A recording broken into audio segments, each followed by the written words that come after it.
It's a new week of Soccer's morning show. Soccer down here, John here, you there. Full show. It's Reaction Monday, so we know what that means. Go ahead and get everything off your chest. Whatever's on your mind from the weekend. Could be Saturday, could be Sunday, could be both, could be anything leading up to it. Just go ahead and lay it all out in the Twitch pitch. Morning, Alex.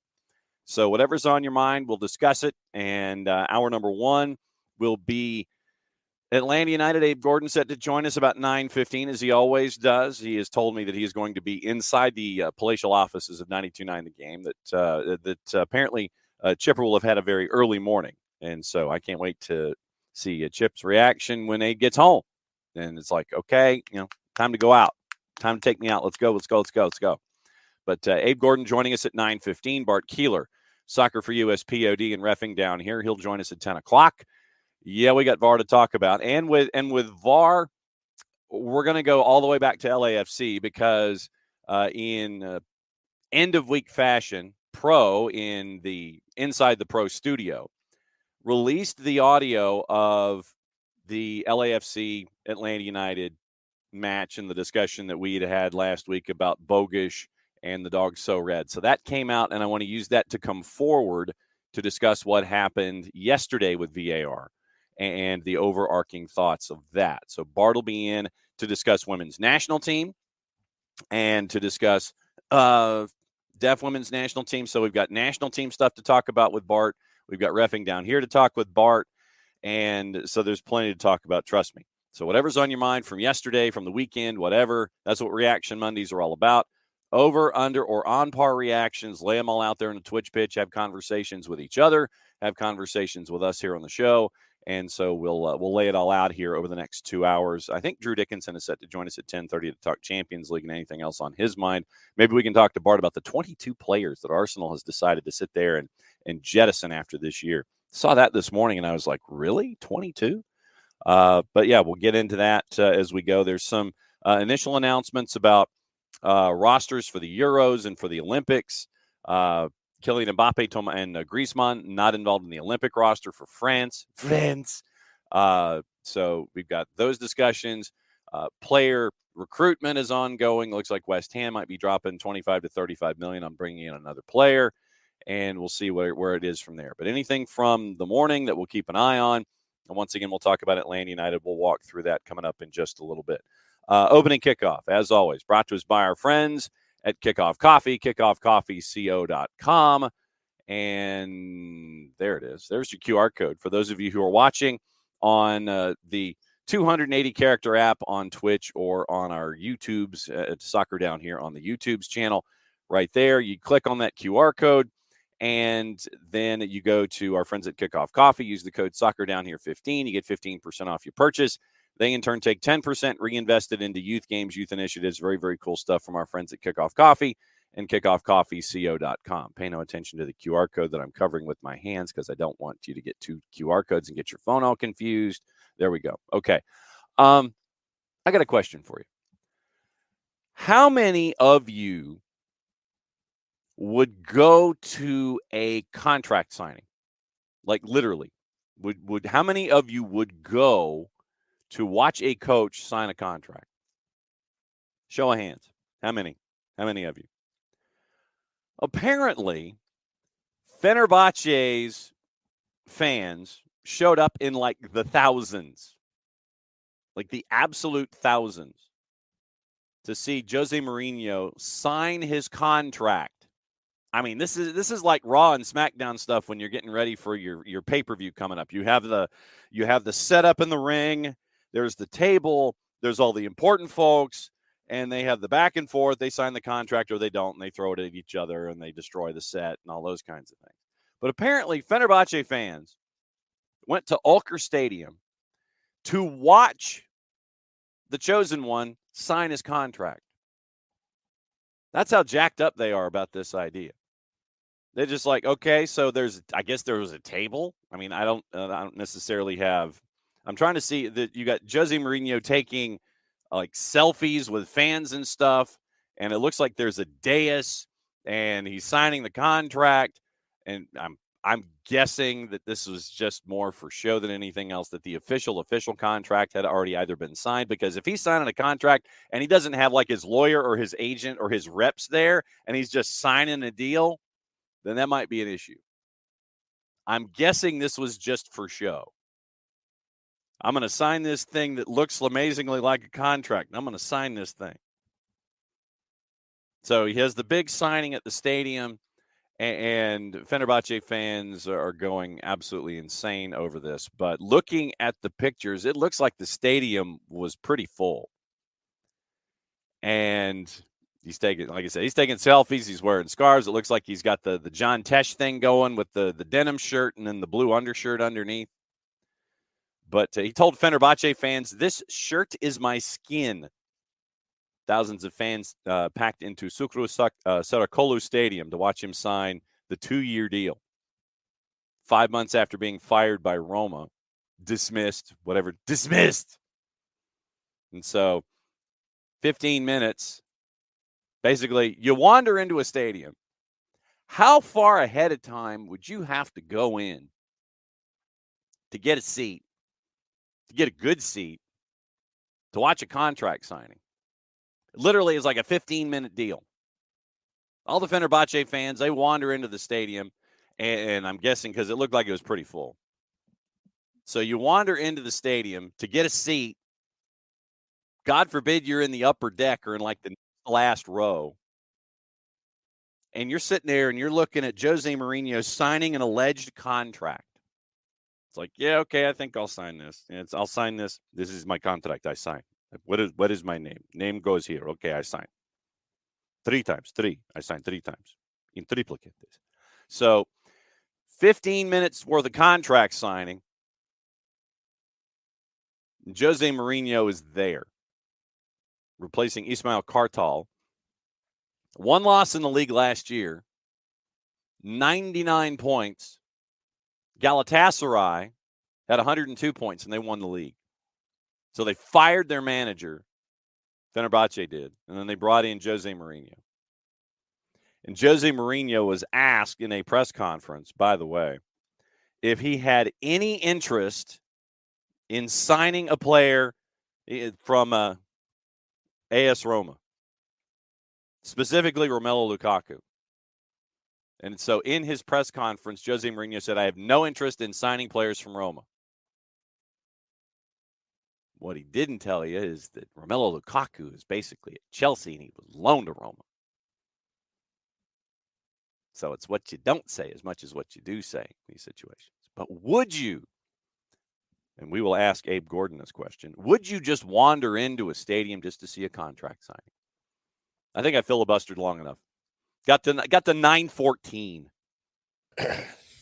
As Abe is now with us. Are you properly hydrated, sir, at the place? I'm good. I'm ready. So my question in opening kickoff was, would you, sir, ever go to a stadium just to watch a contract signing? As the water working in the said stadium, or how do we feel about that situation? There'd have to be free food. Free food for sure. Tickets would have to be free. I'd have to be close. Like, I don't want to sit like upper deck watching it on the. It really probably just boils down to the free food. If I get a free lunch out of it, I might go.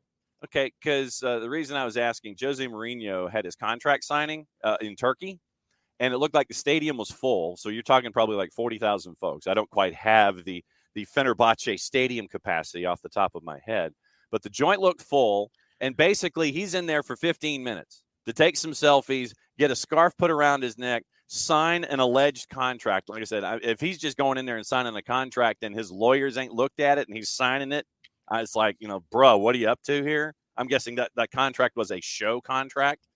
But yeah, 15 minutes in, smoke, flares, selfies, scarf, signing, out the door. Would you go for something like that? No, but are we sure it was real people? Could have been the cardboard cutout recycles from the COVID times. Well, I mean, I'm looking at the pictures from the Telegraph, and it looked like absolute people and a massive humanity and red smoke and the whole deal, and a dude who's watching Jose sit there. These lines that I signed it right here. Okay. They got more free time than I've got. That's all I'll say. And so my question is, would you be like, if your college team had a contract signing. It's like if you really were bringing in the hot property in college football, would you go to your stadium to see something like that? So that was opening kickoff this morning, considering all of the furor and the waving of the hands and the gnashing of teeth. And oh my God, we got Jose Mourinho. Holy crap! Let's go see the signing.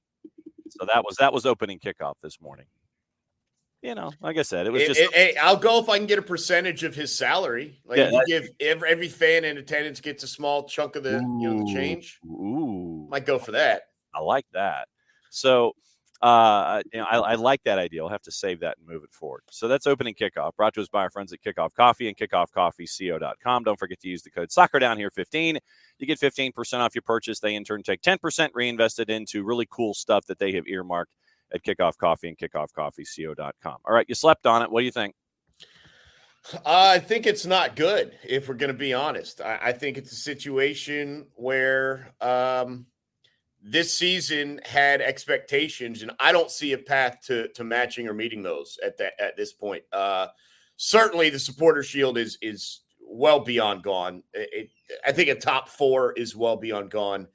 I don't even know if you can make the playoffs at this point, and there's not a good adjustment to be made, especially when you're coming up to 6 or so weeks here, where you're going to be missing a number of key players due to international call-ups, the Olympics, personal matters, injuries, a variety of reasons. And quite frankly, I think the disappointing thing of all this is you were hopeful that Wednesday at Inter Miami was the start of something. We had said on the Five Stripes Countdown, the one thing you can't have happen is for that to be a lone result. Yeah. And that, unfortunately, is what it's turning out to be. You lose your 5th straight at home. And quite frankly, we're right back to where we were, where the XG is one thing and the actual G is another. And chances created are being wasted, and it's frustrating. For all, I guess we call Charlotte our rivals, whatever. That felt like a game you probably could have had, and there's been way too many of those in this season, with the exception of probably the first 3 or 4 games of the year. Games you felt you could have had and didn't. There were a lot of questions about Gonzalo Pineda. I still don't really understand the idea behind Josh Cohen. The simplistic answer of it worked in Miami, so it'll work today is quite frankly inexcusable. Like that's just not strong enough. That's not what you do as a manager. And that one was really frustrating. I don't know necessarily how the game changes with Brad Guzan. I certainly don't think the own goal happens. I would imagine Goose is a little more authoritative and punches that ball out. It never gets to Derek Williams. Just my personal thoughts. I'm not, no factor on that. I don't know if he's able to stop either of Abada's shots, but those weren't like some historic hit either. I mean, they didn't hit the side netting. They rolled along the ground. Felt like they should have been saved and weren't. So now they also shouldn't have been able to get through and into goal because defenders just stayed back and watched him give him space, and that's its own problem. But look, you're approaching a thing now that we've talked about, and we thought maybe Wednesday would kind of change the narrative on that, but it didn't. And you have to make a decision. You have 15 days off or 13, 12 days off, whatever it is, before your next game. And if you're going to make a change in terms of the leadership of this team, now would be the only time that actually makes sense to do it. It probably could have been done earlier. Match congestion was a main contributor as to why you didn't. But if Pineda is still the manager when you play the Houston Dynamo, I would expect that he's the manager for the remainder of the season.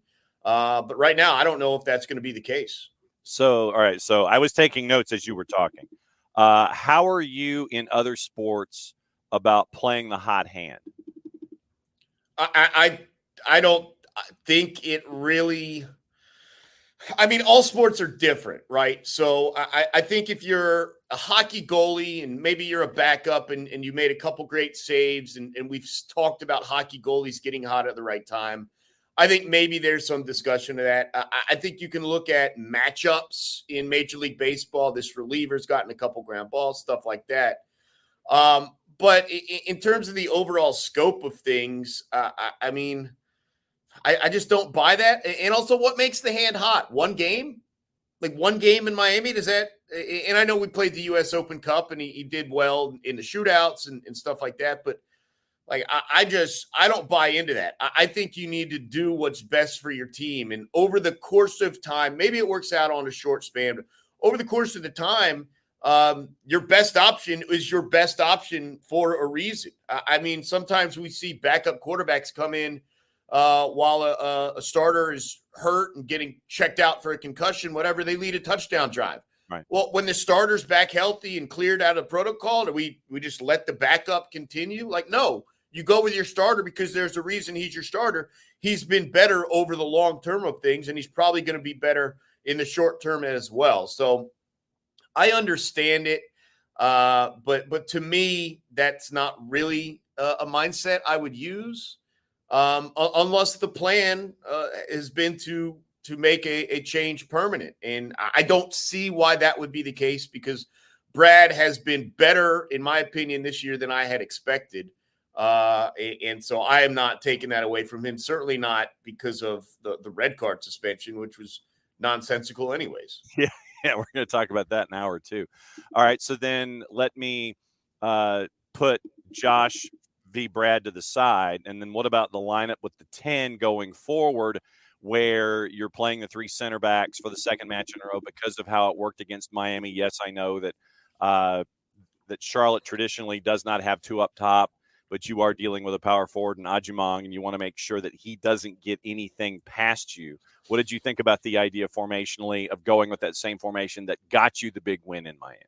Yeah, a couple of things, and I think we're maybe simplifying too much what three center backs does, because to me, the biggest benefit of running the three center backs is keeping Thiago Almada in an attacking position, keeping him higher up the field, where he doesn't feel like he has to drop back and help defend necessarily. And when he gets the ball, he can turn and run and make his mark. I think that's what happened in Wednesday against Miami. Here's the problem. You were never going to have the space against Charlotte that Miami gave you, because they just simply weren't going to put the numbers into the attack that Miami did. And so the premise, the whole idea of why having three center backs worked against Miami is pretty much null and void against Charlotte. And we kind of expected that. And we had said leading up, we had said even after the Miami game, I don't know when we see that again, because Charlotte doesn't make sense, because they don't put the numbers into attack that would require three center backs. And so, again, this whole mindset of it worked in Miami, it'll work against Charlotte, very clearly was not the case. And to add to that, you've obviously got some injuries you had to deal with. You had some lack of fitness you had to deal with.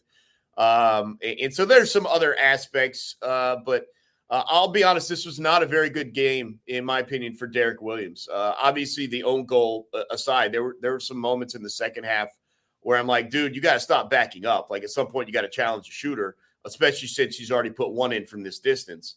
So it was a tough look all around on defense. This is a team in Charlotte that had scored the second fewest goals in the entire Eastern Conference. And you let them get three up on you. I felt you could win this game if you put two home, and you did, and it still wasn't enough. So, yeah, it's something that worked once. It's not something you had really done at any point the rest of the season. I don't think that going back to it, considering the adjustments from the opponent, I don't think it was the greatest decision, to be honest. And post-match, word did come out of the locker room that Derek did take responsibility for the second goal, because if you watch it on replay, Derek does not step out in time for Abada to take the shot. And so Derek owned up to that post-match. Yeah, look, I'm nothing wrong with Derek Williams. Everyone has a bad game. I think he's allowed to have a game where it just didn't feel right for him. And right. Yesterday seemed to be that between the own goal in that moment. And so I think his return has been very important to pair him alongside Stian Gregerson. But I do think you kind of lose a little bit of what they do as a pairing when you spread them out over the course of three center backs. And then obviously Stian dealing with another injury. We'll see what his status is We do have 12 days off, so we're all hopeful. Glad to hear it's not a knee injury. They said it was a hamstring at least, so we'll be hopeful on that. But yeah, I mean, look, it's going to happen. There's no denying that the guys are going to give up goals, but it's really, really frustrating. And to me, the worst part of it was like it wasn't some wonder strike. Like the both of Abada's goals, they were hit well. They didn't ripple the side netting. They weren't in the upper 90. They kind of dribbled along the ground. It just felt like they could have been avoided one way or another, where Williams could have stepped up, whether Cohen could have got to it. I wasn't satisfied that those were the goals and the strikes that beat you. I think that's part of the frustration as well. And getting back into that idea, that once again, readdressing the clinical nature of, there were 3 opportunities in the first 13, I think 4 in the first 19, where this game could have been blown wide open. It had Saba with his 2 opportunities. I think Thiago had 1, and then Muyumba had 1 as well. Right.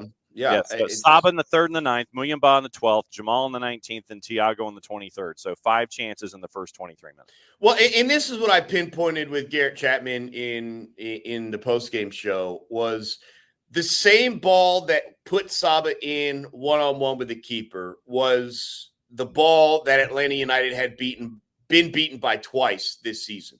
An errant pass on the back line that puts a guy in on goal, right? Here's the problem. The other teams buried their chances and we didn't. And that, to me, is almost equally as frustrating as anything else. I mean, look, when you look back at what Almada was trying to do and what Muyumba was trying to do, look, they are professional soccer players, but those are very difficult strikes to hit one time. Your body is moving a different direction from the ball. You're trying to get your foot around it.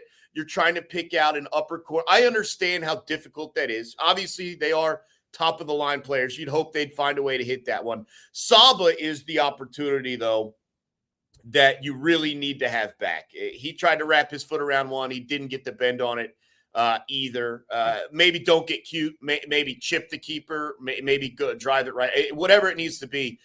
But it was a one-on-one with a goalie. It was a gift given to you by a bad touch on defense, the same bad touch that has cost Atlanta United multiple goals this season, and you didn't make them pay. If you score that goal, the game probably ends, if we're being honest. Yeah. It's probably a completely different game, certainly if it plays itself out to then still getting the Almada goal later in the half. If you go up 2-0 with Charlotte's limitations offensively, they're not coming back from it. So, yeah, again, we can talk about chances created as much as we want. I know a lot of people want to blame Gonzalo Pineda for that. Ultimately, it might cost him his job. There's no denying that. Someone eventually has to take the fall. But again, and I've said this with you before, John, I can't find a definition of how it's Gonzalo Pineda's fault that Sabalo Janitze, one-on-one with the keeper, can't find a way to put it in the back of the net. And same thing with all of the other opportunities. The ball from Brooks Lennon that was just behind TRA. That's not a call from Pineda in the moment. Say, hey, put it here versus put it there. That's something the players are doing. And whether TRA's run was too fast, whether the ball was behind them, whatever it was, they didn't connect. That's not on Pineda for them not connecting in the moment. Same thing with the Almada shot, the other Muyumba strike. So, look, we understand the blame is going to be placed, but at the same time, if there's a new manager in there, do we think Saba all of a sudden finishes that chance or that Brooks Lennon all of a sudden connects with TRA on that cross? Like, it's very tough to place blame. I understand some of the frustration, but so much more of what's gone wrong this season with Atlanta United is not about Gonzalo Pineda. It is about the players on the pitch not getting it done in the key moments. But ultimately, we know where the blame is eventually going to fall, and that's going to be unavoidable. Abe Gordon went through his 15 minutes like that, man. I mean, when there's stuff to talk about, it is 90 miles an hour, and we get a lot done. So, once again, my friend, thank you for dropping by on Mondays, as you always do. And any other parting shots before you actually head back to your paying gig? No, I mean, look, we've got 12, 13 days off here, a little bit of time to refresh. I know some guys are going to be gone, but whatever happens over these next 2 weeks, we need a different mindset, a different mentality, a refreshed approach, and just a reminder that some of the goals of the season are probably gone. We understand that, but not all of them. You can still find a way to start to win some games and pick up 3 points a week and maneuver your way up the standings. We all believe the talent is there for this team. They've got to get it done. They've got to showcase it. But I'm still hopeful. And look, I'm like one of those, like, always going to be optimistic until it's like obviously pessimistic time.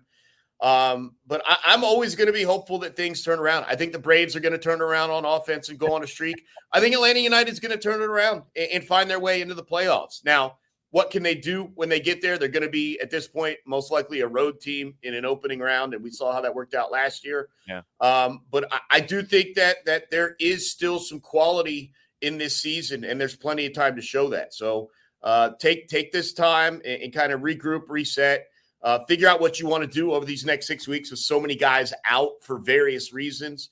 And come back and approach it the right way. And let's start to win a couple of games. You got to win at home. You got to win on the road. And it's up to the players to get that accomplished. At Abe Gordon, at 929 the game, pre and post host. See, if I say that too quickly, pre and post host, that just gets completely and totally jumbled together with you and Garrett Chapman. As always, my friend, great to have you here to kick things off every single week. And we will catch up with you next time. You got it. Appreciate it, John. Thanks. There we go. The properly hydrated Abe Gordon is dropping by this morning, and he was in town at Colony Square doing stuff at 92.9 the game. So, all right, let's go over the highlights, and it's 2 plays, and I will play the national version of what happened on the own goal. And like I said, we'll get into it more when Bart joins us at the top of the hour. 2 main topics with Bart. Inside the VAR studio, like I said, we'll go back to LAFC, and there's a segment that was aired by Pro that I want to air about the discussion about Denny Bouanga for those of you that missed it, to get their explanation as to what went down. You get to hear the audio, and I can't wait to hear the audio for what happened yesterday if they decide to play it. But you'll get the audio from what happened on the Denny Mateus Bogish Dog So Red. You'll get to hear that. And that's courtesy of our friends at Pro. And we'll discuss that. We'll discuss what happened in the matchup that created the equalizer for Atlanta United and Charlotte. That'll be with Bart. We'll also talk about the women's national team and kicking off with Emma Hayes in charge at Dick's Sporting Goods Park. So it'll be a busy half hour or so with Bart. And like I said, 22 players apparently are gone from Arsenal at the end of this season. So we'll talk to Bart about that. I don't know what mug Bart's going to have this morning, but we'll get into that coming up in short order. Bart's going to join us at the top of the hour. Since I didn't get the chance to do it properly, here we go. That is opening kickoff, brought to us by our friends at Kickoff Coffee and kickoffcoffeeco.com. Once again, don't forget to use the QR code. Get the QR code. You punch your way into Kickoff Coffee. Don't forget to use the code SoccerDownHere15 when you check out. You get 15% off your purchase. They, in turn, take 10% reinvested into Youth Games, Youth Initiative, stuff that they have earmarked as being cool to the advancement of the game. Once again, that's our friends at Kickoff Coffee and kickoffcoffeeco.com. Let me get the housekeeping done while I'm thinking about it. There's the scarf to help out our friends at the Marshall Islands. I saw Uncle No Pockets is in this morning, and I got the scarf shipped to Oregon, to Unc's palatial estate. So we've gone to California, Oregon, Colorado, Alabama, Texas, and obviously here with the help of the Abstermobile. So if you want to help out the Marshall Islands and the Marshall Islands Soccer Federation, there is the scarf. It is a 32. If you want it shipped, it's 32 plus 5. And then once again, all those proceeds will help out the Marshall Islands Soccer Federation as they build from the ground up. They actually have their first ever women's coach. So we're trying to track down an interview with the first ever women's coach in the history of the Marshall Islands Soccer Federation. Spent some time at Pittsburgh State as a player in a Division II. So once again, 32 plus 5 if you want it mailed. If I see you in person, then I see you in person, and we can do it that way. So email me, email the show, DM me, DM the show, and we can figure it all out. There is there is a form that you can fill out in the Discord that can help out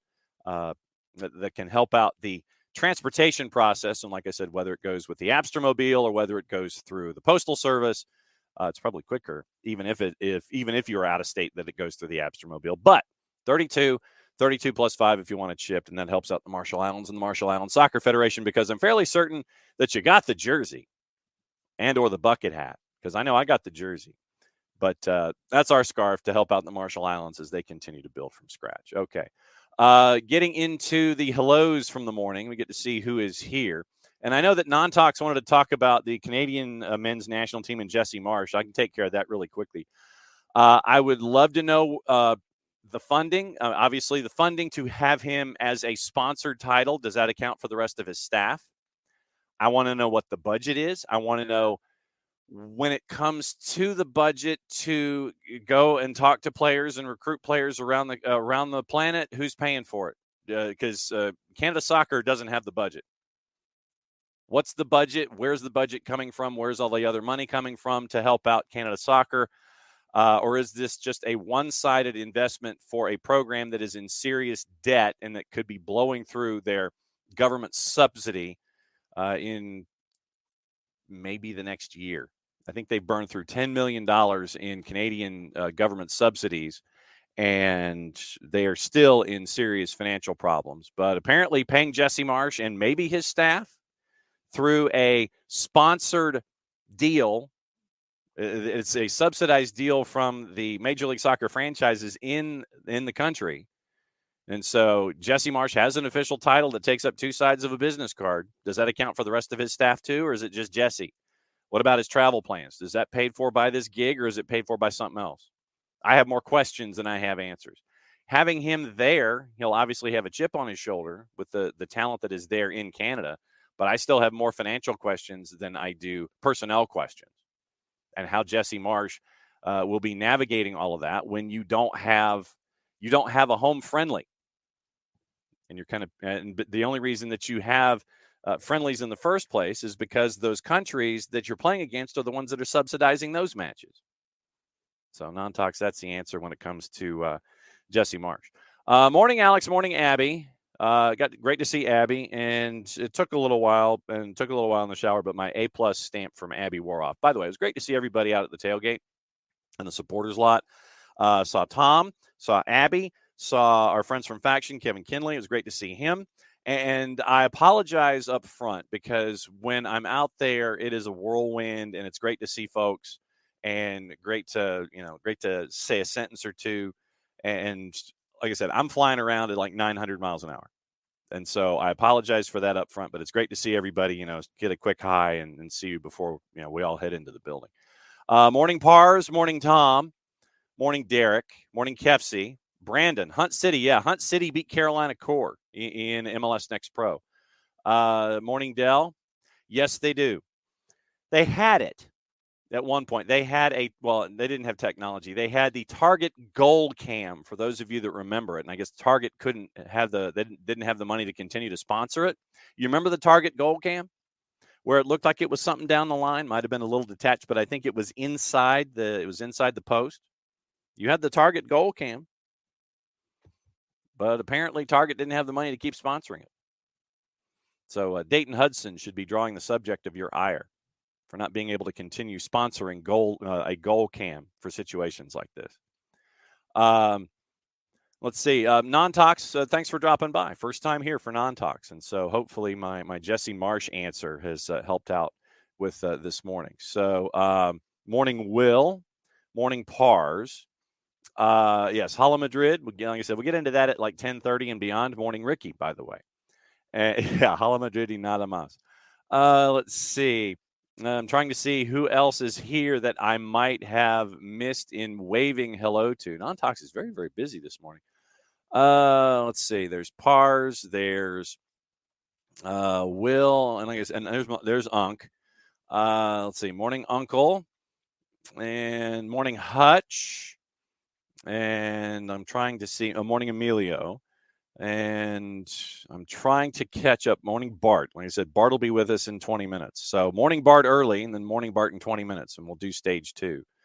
Let's see. There's Hutch. There's Unk. And I think that's everybody. Yeah, basically, Alex, yes. Inside the VAR studio. What is your favorite sound?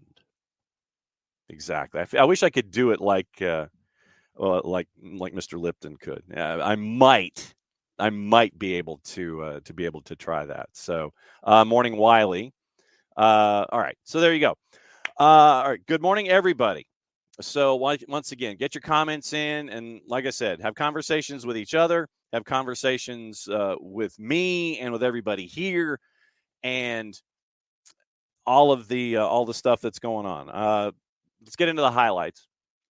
And so let's get into the first goal of the match, and it came from Thiago Almada. We mentioned those first handful of opportunities. Morning, Rich, by the way. Let's see. So we talked about all those opportunities, the four different players and the 5 different opportunities in the 3rd, the 9th, the 12th, the 19th, and the 23rd. 2 from Saba, 1 from Tristan Muyumba, 1 from Jamal Tiare, 1 from Thiago in the 23rd. But after the 23rd minute, shortly thereafter, you get this moment from Thiago, and once again, courtesy of 92.9 The Game in the Odyssey app, Atlanta United goes up 1-0. Saba dribbles to the edge of the 18. Cut back pass Almada, 20 yards out. Almada dribbles into the box, through traffic to Saba. Left side of the 18, his cross is blocked. To Almada, shot! Score! A beautiful team goal for Atlanta United. Finished off by Thiago Almada, who deflects it past Christian Colina to give Atlanta United the 1-0 lead. And the one thing that I didn't notice until slowing it down, obviously, Thiago Almada short hopped that. After Caleb tries to send it in and it deflects and it pops up and it heads back out toward Thiago, it takes a short hop and Thiago grabs the wedge and he puts it into the top of the net. I mean, that was crazy and crazy talented that Thiago pulled that off a short hop and popped it in. Morning, Tommy. So short hop from Thiago, and it's 1-0. Here is the once again, thanks to our friends at 92.9 The Game on the Odyssey app. Here is the national call from our friends at Apple TV and Major League Soccer. Danny Higginbotham and Steve Cangelosi on the call here. Here's the national call of the equalizer, and this is from their edit. I did not pull it from the match itself. Otherwise, we'd be going from here until about 10 till when it comes to what eventually would be the equalizer. I'm going to save my personal thoughts on this until Bart comes in at 10 o'clock to discuss. So here is the national call of what happened on the equalizer. Once again, Kanji and Danny on the call, courtesy of our friends at Apple TV. And this is going to go for about a minute. It is Uranen once again.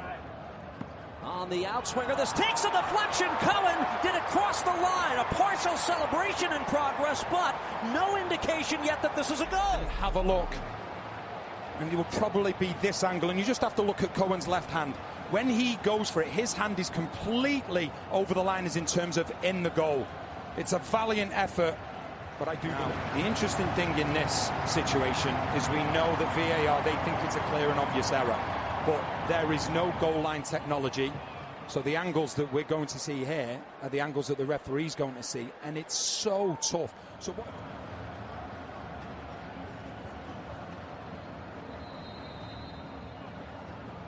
After review, the ball did cross the goal line. The final decision is a goal. I'm holding my point. I'm holding my points, and I'm biting my tongue until after the top of the hour. So 1-1 at that point. Liel Abada scores twice to make it 3-1. Once again, we talked about Derek Williams, who post-match admitted that he took the heat for the second goal since he didn't step out further outside the edge of the arc to meet Abada before he launched it and got it past Josh Cohen to make it 2. Then I want to say about 13 minutes later ended up getting the second goal to make it 3-1. Then the substitutions come in. Xande Silva, Gigi, and Jay Fortune come in to be a part of the discussion. This, as Atlanta United is trying to close the gap late, once again, courtesy of our friends at 92.9 The Game and the Odyssey app. And Jay Fortson steals it from Uberman. It rolls to Saba. Saba coming down the right wing to the top of the 18. Played through to Fortune. His cross to Shande Silva. Takes a touch. Shot. Score.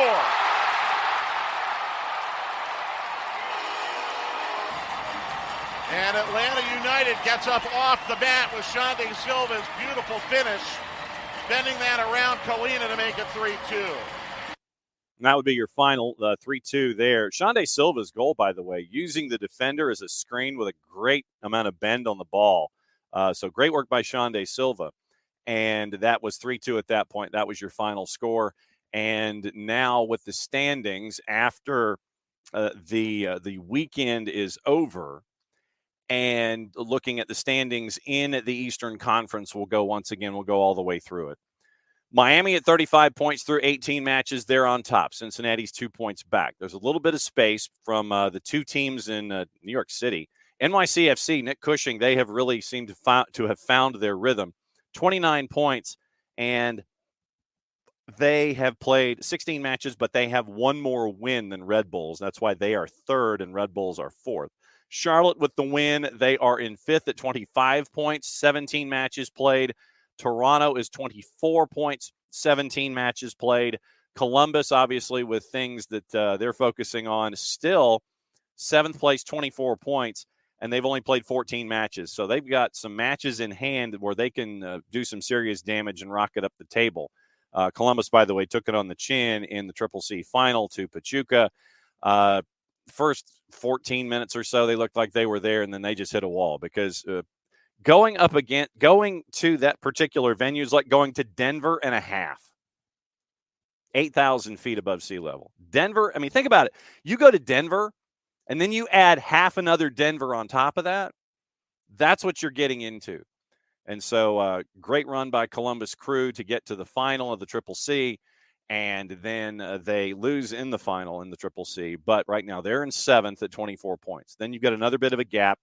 Philadelphia's at 20, and they are in eighth place. Nashville right now is ninth place with 19 points.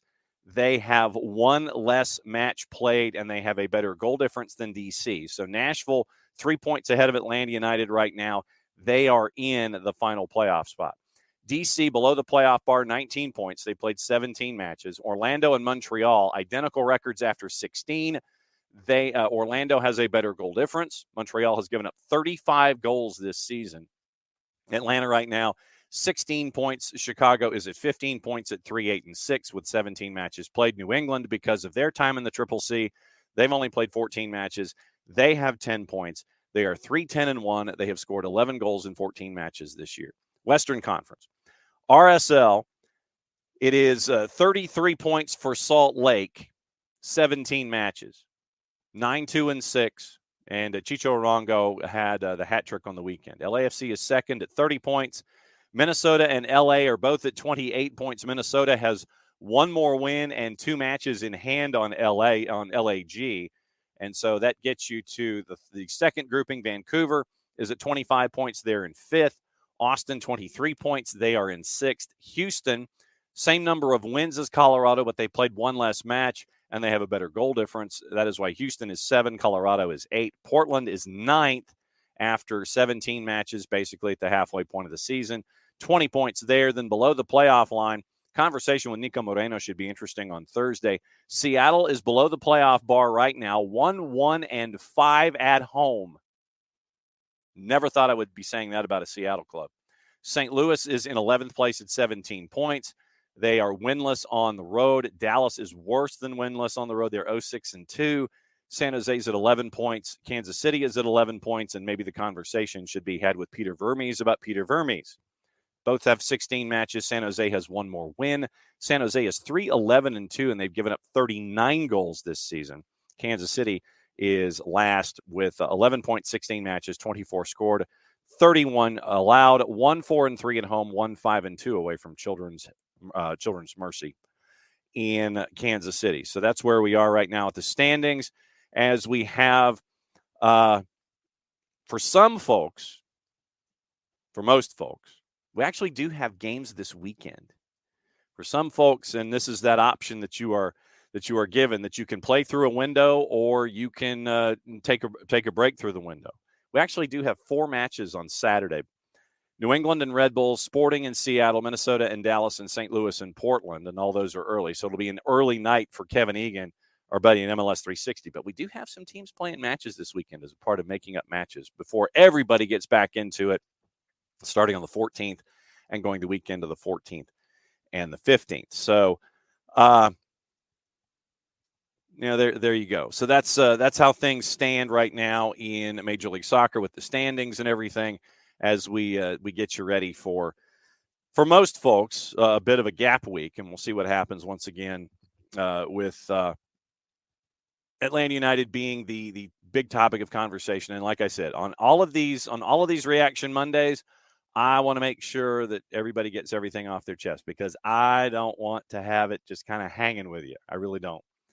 So let me roll through some of the comments here. Let's see. Dell, MLS needs goal line technology. Yeah, they do. Absolutely do. Derek, goals change games, VAR changes games. Yes, it does. Like I said, we'll talk to that with Bart coming up in just a little bit. Tom says today will be a very telling day.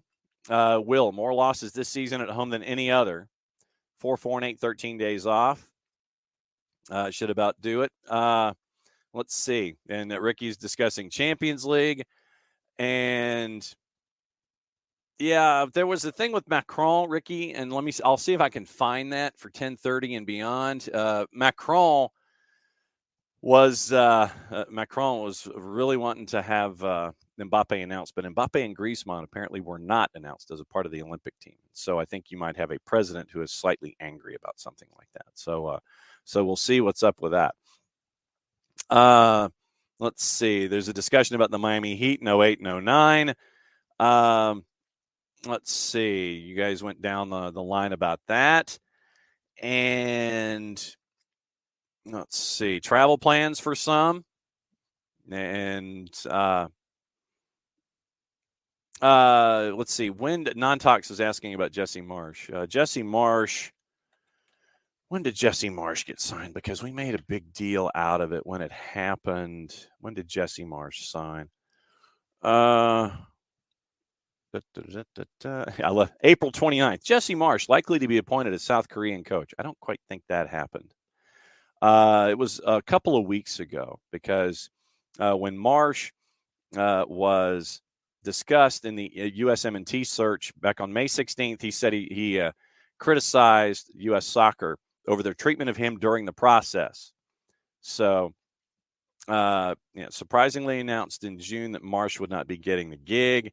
But, yeah, Jesse Marsh was named new men's coach in Canada May 13th. So, almost a month. So, like 3 weeks ago. So, yeah, 3 weeks ago, Jesse Marsh was named as the head coach of the Canadian men's national team. What I wanted to get your thoughts on, and it had to do with the lineup. And Gonzalo Pineda had mentioned that he stuck with the lineup, and this is why I wanted to ask Abe this question, was that he stuck with the lineup that got him the win in Miami. And obviously you had all of those folks on the bench that could help you out, knowing that you had a 2-week window, a 13-day window before your next match, that you had Gigi on the bench, you had Jay Fortune on the bench, you had all of that firepower on the bench to help you out. So with a 13-day break, then you end up, you roll the lineup over, because it got you the same kind of success that you had in Miami that you were looking to have against Charlotte. And the 3 center backs by look, and I know that we all got kind of locked into the idea of the 3 center backs, but what you saw once the ball was kicked was, think of it like you're turning a volume knob on an old school television. And while you had the 3 center backs, you turn the knob to the right, and that sent Caleb forward, and that turned Luis Abram basically into a left back. And so you got Caleb more advanced into the attack. Luis would be more of a left back. you'd have your two center backs with Derek and Stian, and Brooks was Brooks. And so, yes, it looked like you had the five initially, but then when you turn the dial, it sent Caleb forward, moved Luis over, and you had the four backs that you're used to seeing in the 4-3-3. So it looked a little different until the ball got kicked. And then when you got into your offensive game set, then that's when Caleb got released and you got to see the activity down the left-hand side. You saw Tiago flare out to the left. Caleb would come in for either an underlapping run or he'd go to the outside on an overlapping run. And they had success early on going up against Byrne, running down that left-hand side. He was having a rough, because once again, you look at those, and I know that we could get back into the idea of being clinical, but all of that activity, the offense with you had Saba, the Saba shot that came off the turnover that was on the attacking left-hand side. Muyamba, I think, was left-hand side. Jamal was a cross that was slightly behind him, and he had to try to almost do like a side flare scorpion kick kind of a thing to try to put a shot on target. Most of that activity where Atlanta United was seeing success was Tiago and Caleb and all of that work down the left-hand side.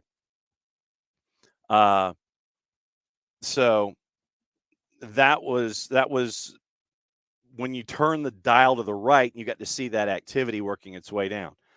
As I'm sitting here and looking at Dell and Pars. Dell, you gifting me things? I have no earthly idea how to use them. Pay it forward. Gift other folks. I don't know. I don't know how to take advantage of those kinds of things. I love the thought, trust me, but I don't know how to use it. I don't know how to activate it. So you saw the early chances. You weren't clinical, but then we played the highlights, and you saw the opportunity for Tiago to put the ball in the back of the net. But yeah, if those chances that we saw in the first quarter of the match, one or two of them go in, obviously the game is different. But no, when you look at things formationally, I know it looked like it was three center backs, but what you did, since you sent Caleb into the attack, you just rolled things over and you turn the steering wheel a couple of notches, and then that way Luis is a left back and you're off and running. So that was kind of the look that I saw with the formation and how things were. Tommy, I understand you don't want to change what worked, but you wanted Silva to start. You have to change the formation if you want Almada and Saba to start too. Well, I mean, if Shande to me is a rhythm guy. Shande to me is a rhythm guy, and I think that if you feed Shande, and we also don't know, we also, was Shande 45, 60 fit? Was he 30 fit? Don't know. But what you did against Miami in that formation is, once again, with that space on the left, you create the opportunity, and there's a space there, and running up against Kritsov, which you can do pretty much all day. And that back line is the back line for Miami and all that, especially with the injuries, Nicola Frere being out for the season. You can run at Sergei Kritsov. You can get in behind that. And with Charlotte running at Byrne on that left-hand side, you were seeing all of the advantages that Atlanta United had in that particular portion of the attack. And so that was the early chances. You got the one, and then everything decided to turn on a dime. And since let me see if I can filibuster for however we get to the top of the hour. Bart's in the green room, so he sees me and he knows what's going on. So what we're going to talk about with Bart is women's national team and what happened out with the Rabid Prairie Dogs at Dick's Sporting Goods Park in Commerce City, Colorado. And we might, drop a little bit of the deaf national team in there as well for the doubleheader that was shown on True, and that was a part of their package. True and Max, I believe, was where it was. And so now, since it is 10 o'clock, I only had to filibuster for about 40 seconds. So there we go. It is time for Bart to come dropping in, complete with his background on a Monday. Well done, sir. Nice job. Good morning, John. Yes. I wanted to. So, do you want to start talking about the women's national team, and we drift into other things? You might as well talk about it with me now, because otherwise you're liable to get angry, Bart. So let's talk about the women's national team. Okay, so we'll get Dell wants Atlanta United first. So no, that's not going to happen, sir. We need authoritative Bart. So Will wants you to talk Atlanta, Dell wants you to talk Atlanta, but we're going to talk women's national team. Emma Hayes, the great unveiling, the great unveiling has happened, and it was a comfortable win. What'd you think? Well, I think first off, I'm going to throw a little bit of a wet blanket on things and just say that South Korea is not a very good team, especially this iteration right now. Definitely not anywhere close to the team that qualified for the 2023 World Cup. And then they haven't been good since. So you do have to kind of look at this match from that lens. But at the same time, it's a team that is implementing something completely new. They're doing this thing called trying to score, which is, a complete shift from what we had seen last summer.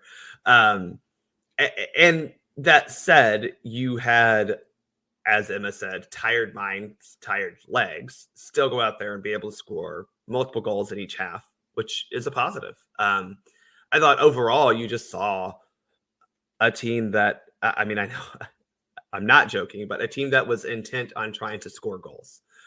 Which is a difference from what we saw under the Vlatko era, because Vlatko was so dependent on eliminating risky opportunities that could lead yourself exposed at the back. So this new era looks to be an era of trying to attack, trying to score, coordinated, intentional attacking movements. And you saw all of that during the match. And again, not your best opponent, but it's not like you were trying to operate at your best, because all these players are still learning the system that Emma wants. Hopefully it's not super complicated, but the info dump of this week was probably heavy on their minds, because that's, it is weird, right? It is. If you were, say when you're looking at, I don't know, Atlanta United and the winner of 2025 for their preseason, they're going to get a lot of info dump when the new coach comes in and gives all that information, but they're going to have a month and a half to process it. And this team had to get all this and process it. I'm sure that, the training yesterday and today won't be easy either. So it's a lot that they're dealing with, and to put out 4 goals is pretty good. Well, and I would think that as a part of the learning process under the new boss, you would want that, that soft launch, I guess, for lack of a better phrase, where you don't want to sit there and go up against the top 15 competition and sit there and get thumped when you're trying to introduce new ideas and a new coach and new vernacular and technology. John, that's going to come in about a month, right? When they have to play Australia and Germany in their group stage at the Olympics. So yeah, you're right. It's good to get this out of the way against a not great South. And obviously, South Korea is a team that we've played a lot, and they're not usually at this down point. They've qualified for 3 straight Women's World Cups, but did not get it out of even their qualification group from Asia for this Olympics. Lost to their northern rivals. That probably can't sit too well with that federation. But you're right, though. You still have to look at the team that played, and they played very well, and that's a good thing. Yeah, so Emma Hayes quoted as saying, "As we say in England, it's been a lovely week." Bless her heart. I loved her quote about how she's like, I'm English, I'm dealing with altitude, I'm dealing with sun, I'm dealing with heat. And we forget that probably Denver, Colorado at this time of year is still hotter than England is. Definitely sunnier. So good for her dealing with that as well. And 19,010 sold out crowd. Sold out. Yeah, sold out. Love it. Dick's Sporting Goods Park for the first one.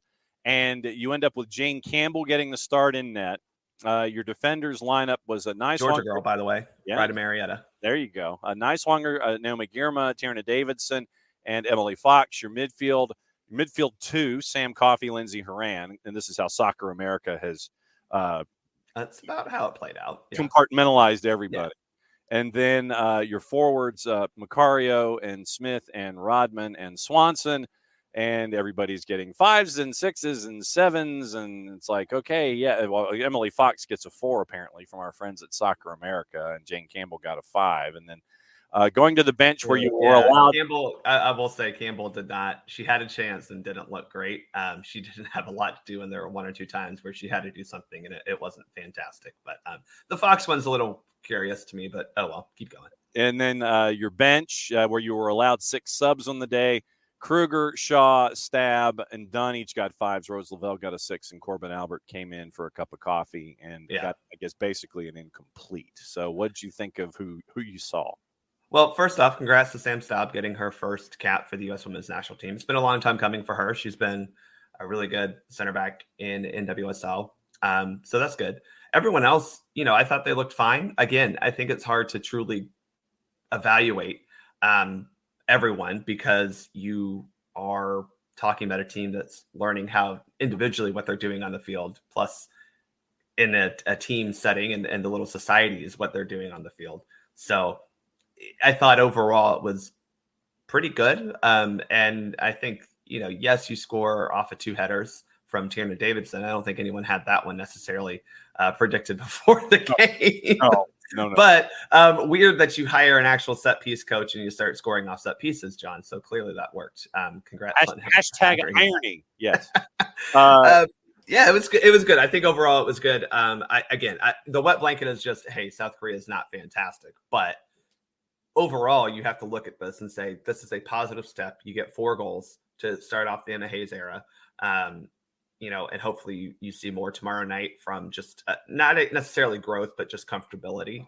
I don't know what Emma's plan was for obviously Saturday, or you played Saturday. So Sunday is reach in and maybe a little bit of, info dump more, but I think it's probably more film review, look at what we did, what we liked, and kind of probably reinforcing the positives. Today is probably another, just a walkthrough light training session. So you're not getting a whole lot of new stuff, I would imagine. So hopefully you see tomorrow night making the goods better and making the bads fewer. And that's what the goal is. Make the bads less bads.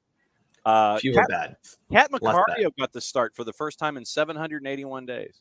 Yeah, a little bit of surprise. I know we've kind of all grown to love Jaden Shaw in that advanced midfield role, but I think this was kind of like if you're doing an experiment, John, you want to have one control variable. Mm-hmm. And I think Kat being familiar with Emma's system was probably the control variable.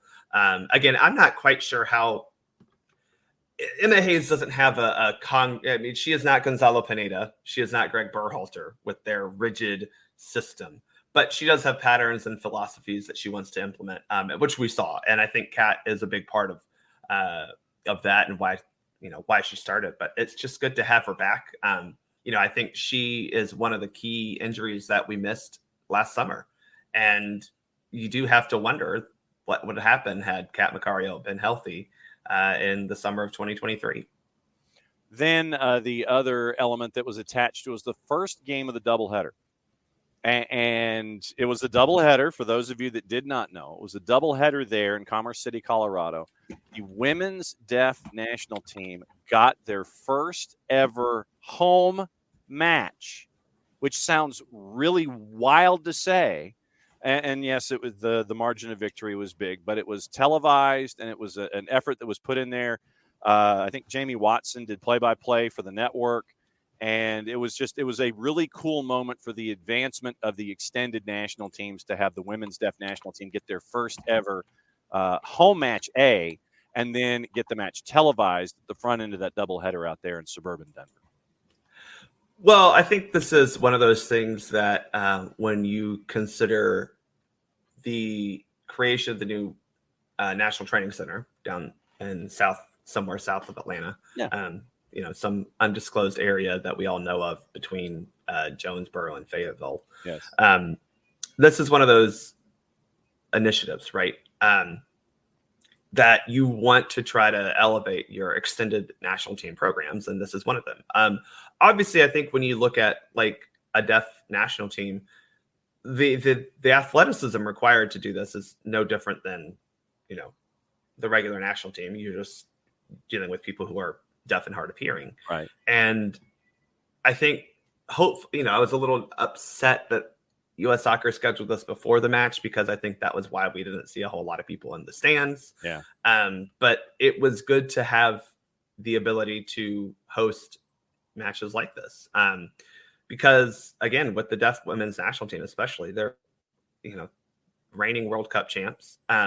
They've won a lot, and you want to be able to elevate those and continue to push those forward.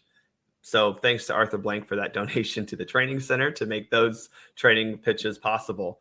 But this is good. And if I can shout out some local people, AO member Lorena Baker is a deaf sign language interpreter. She's not deaf. She's a sign language interpreter. She's fully hearing. And she was part of the kind of coverage around all of this. She was behind the scenes, if you will. And then the referee who is on the field is also an AO member from the Nebraska chapters. So congrats to those players or those people. But, it takes a lot of good, hardworking folks to pull this off, not just on the field, but from behind the scenes, and credit to Turner for wanting to do that. And this is, John, again, the benefit of working with Turner Sports as really their only soccer property. You would not have got this with ESPN, and we know that Fox Sports was not going to give you this. So congrats to the deaf women's national team for getting a massive win, and congrats to everyone who worked to put this on. Before we move in, what's the mug this morning, by the way? I've yet to ask you. Make it happen, John. There you go. Okay, so you can determine what it is. I'll let the comments figure out what it is this morning. Let's see. So ahead of the Premier League announcement of all men's players out of contract at their current clubs June 30, Arsenal is thanking players leaving them at the end of the month, and most of them are dudes that and it's actually it is both a men's and women's release. That's my big takeaway from this, John, is on the main Arsenal account. You had the men's and women's list together, and that's really cool. Yeah. And so you had a couple of names that folks may know. Mohamed El Neni is probably one of the larger names that's attached. Arthur Okonkwo is on this, and so this means that Robin Ryan may be chasing after Okonkwo to sign him to a deal as they're now heading to League One. And Cedric Suarez also a part of the release discussions ongoing with three other players. And so big statement. You had the men's and women's teams simultaneously released on the Arsenal account. Yeah. And obviously the big name on the women's side was Vivian Miedema, who I guess wanted a contract extension. The club wasn't willing to do that. Obviously she's coming off an ACL injury of her own. And kind of unfortunate that we weren't able to make that happen. But sometimes that is the reality of a post-injury player. But yeah, I think it's cool that you're releasing both men's and women's because, they do run on similar cycles on terms of contracts, and why not make sure people know, who's who on both sides. Obviously the women's team now calls Emirates home. Mm-hmm. It is the club's home stadium, and trying to treat them both as one club, just two separate teams. That's awesome. Yep. I wish I had some game show music for the second half of your segment, as Enzo Maresco is officially announced to be the new head coach at Chelsea, but that's not why I wanted the game show music. Oh, was that announced? Yeah, officially official. Congrats on his 6 months in charge of the Premier League club. Yeah, so officially official. It's been announced, and so Chelsea hires a Pep lookalike to try and have their team look like Pep's at Manchester City on the field. So I see what they were doing here. You hire a doppelganger so you can be a doppelganger. I see how that works. I wanted to go backward before we go forward and discuss what happened yesterday. I played the national version of the description, and it was obviously edited down for time and clarity. Otherwise, the extended recap with our friends at Apple TV probably would have gone about 14 minutes. But I want to go back inside the VAR studio with our friends at the PSRA, who are apparently the best of the best ever, and just ask them. This was the explanation that they gave. Of course, it was buried at Friday afternoon late. What you'll hear is the description of the events in the the Mateus Bogusz action in the LAFC Atlanta United match that evolved into Dogs So Red. You will hear the conversation with the VAR and with Sergi Boyko, the center ref, and you'll hear the discussion. So this is inside the VAR studio, And this was how they broke it all down with what happened with the dog so red for Brad Guzan. Here's the listen, courtesy of our friends at Pro. Given when Brad Guzan attempted to clear a ball with his head and collided with LAFC's Mateus Bogus. He appeared to be good. No, it's incidental. No, I have a it's goal not. kick. No, goal You kick. have time. Goal Yeah, kick. Ball is out. It wasn't it. Collide accidentally. But Okay, still, he didn't control the ball, David. Hey, delay, goal we're checking. kick. We're delay, checking. delay. We're checking. We're Goal checking. kick. Right now, Yes, goal kick. I just have. Accidentally. Look at this angle here. Just make this full screen for me. Roll it But back it's still slow. But it's still. Ball is out. You have an incidental Kick. contact. It's not He a dog, does the ball is out. slightly. He does come out a little bit. Look at this angle here. Look at this. He just gets his leg out a little bit there. Mateus, we check. Any other angles? Yes, I have a front angle. Difficult one. Okay. From my side, ball was too far from the attacker. And the second point, it was collision. I mean, he stretches the foot out Okay, towards can we just the see player. where the ball is? Can we just see where the ball is when there's contact We made? still checking. Still checking. Go frame by frame. Look at that. Is there a move? We still check. I do see a slight movement. But There is is a that enough movement for the... towards the forward, so your call. But Any other angles? We check. Could use the We check. up, bottom left for you. boom. I think there is an intent in that kick. Still checking. Yeah, no, I roll back. I'm going to go with. As a heads up, there's also a possible offside at the start of that. Just Okay, as a FYI. just check the APP. Yes. Sergey, Can you- we're going to recommend a review for possible dog so. We're just going to check the APP now. We've recommended a review for possible dog so. Okay. Back 3 seconds. Okay, Sergey, we see Brad Guzman, we do this collision, Yes. and then I see his right leg come out, and it's a trip in motion. We see here, he makes the header, and then I see his right Like leg a come head? out and catch him on the attacker's knee. But ball is too far from the attacker. Can you give me full speed offside camera? Okay, give him the right 18, full Yep. speed. Right 18 at full speed. Coming in. Hey, Yeah, yes. just one camera. Full speed. Can you give me full speed? Yep. Okay, go back about 3 seconds. Yes, I got. I believe the attacker's still got an opportunity to get the ball if he wasn't challenged by Guzan. Can you freeze when it was a fall? Okay, just Can you freeze when it was a fall? no, go back to when it was fouled. Yes, right here. This is Okay, keep going. Keep going. There is speed on the ball, but I think without this challenge here, I think he would have got that ball. I can put in high end zone again. Do you need to see any other angles, Sergey? Okay, now. Guzan had deliberately moved his leg to trip Bogus. The foul was clear and outside the penalty area, so the only reason the VAR can intervene is for a possible red card for dogso. Direction, defenders, distance were all present. There is an argument that the speed of the ball was too great for likelihood of control. However, had there been no offense, the VAR believed that Bogus would have continued moving towards the ball, caught up with it, and then have an open goal to shoot at. After judging it for himself, the referee agreed and sent off Guzan after the review.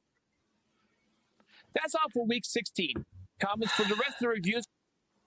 So that was the rationale and what you heard, the individuals that you heard. Well, first off, Yeah. thanks for playing. I do enjoy listening to the VAR audio. Yes. But yes, let's talk about the individuals on this call. Okay, so the individuals on the call, your center ref is Sergi Boyko. You may hear the ARs, Logan Brown and Ben Pilgrim. Your fourth was Tori Penso. The VAR was David Barry, the main voice that you heard in the conversation with Sergi Boyko. The AVAR was Joseph Batko, who did contribute in the conversation, but the main voices you hear are Sergi Boyko, the man in the middle, and your VAR, David Barry. Go. We've talked a lot on the show about how the Brits don't do VAR very well. And here we have a British VAR telling the center ref the call that he once made. Mm-hmm. And that's what I took out of this audio. Wasn't that Sergi, they said, hey, Sergi, yeah, we definitely see a foul. Because I think that's fair. You have to go through and say, was there a foul? And I think we agree that the case can be made. You can. There's obvious. Yeah, it's more than incidental contact. Let's put it that way. And they do go through, and they, I think the point that I have a problem with here is that you bring the case to the referee of, hey, we need you to check this. We think that there is a clear and obvious red card here. You hear Sergi talk through that and say, I don't think that's close enough for me. The VAR says, well, it is for me, basically. And that to me doesn't sit right because that's not his job. You're leading the witness at that point. Yes. I think that was a bad case of VAR trying to referee a match. Because Sergi definitely said, oh, it's not close enough for me. But then he does ask, like, well, but give me the offside camera, which is a fair request of like, hey, right at that angle, it's not. You look at the offside camera at the point of contact, it does look like the ball is within playing distance, right? And so, again, I think they ended up getting to the right call. I just think that it was very clear that David Barry, because he's British and knows more about soccer than every other human alive, tried to coach this center referee into making the call he wanted to be called. Which is what you are not supposed to do, right? Because you're re-refereeing the game at that point. Right. That's what the Brits do, John. They re-referee via VAR. And that's the problem. Get them all out of soccer. I think if we got every British person out of soccer, the game would be better. So then you want the VAR for the Premier League to be away from the PGMOL, and you want it to be an office in Dallas, is what you're saying. Let the Colonials be the ones who are calling VAR, right? Yeah. Why not? The idea. So run through the 4 Ds one more time when it comes to VAR. Defenders, distance, direction. Okay. So defenders, Brad's the last man back. It's very clear. There are some trailing defenders running through, but they're not part of the play until Bogusz is sprawled out on the ground. Distance to a goal, distance to the ball, and direction of play. So again, direction of play, they're heading toward goal. We talked about this last week. It's not an obvious goal. It's a goal scoring opportunity. And the play is heading toward goal. You're not far, you're 20 some yards out from goal. All 3 of those are met. The distance of the player to the ball, AKA, are they able to make a play on the ball, is the one that, and they admit this in the VAR, review video that we just listened to. That was the questionable, the debatable piece here, right? Where was the player actually going to be able to make a play on the ball? I think you have to realize that probably he could have been able to catch up to the ball. Even after getting a facial from short distance and reacting the way that he does, going backwards and almost falling down. Yeah, I mean, I think he could have got to the ball. Okay. And therefore, the ball's still in play, and it's a goal-scoring opportunity. Okay. I think that's a reasonable thought. Now, you could also say, no, there's no way. We don't know because Brad decided to trip him.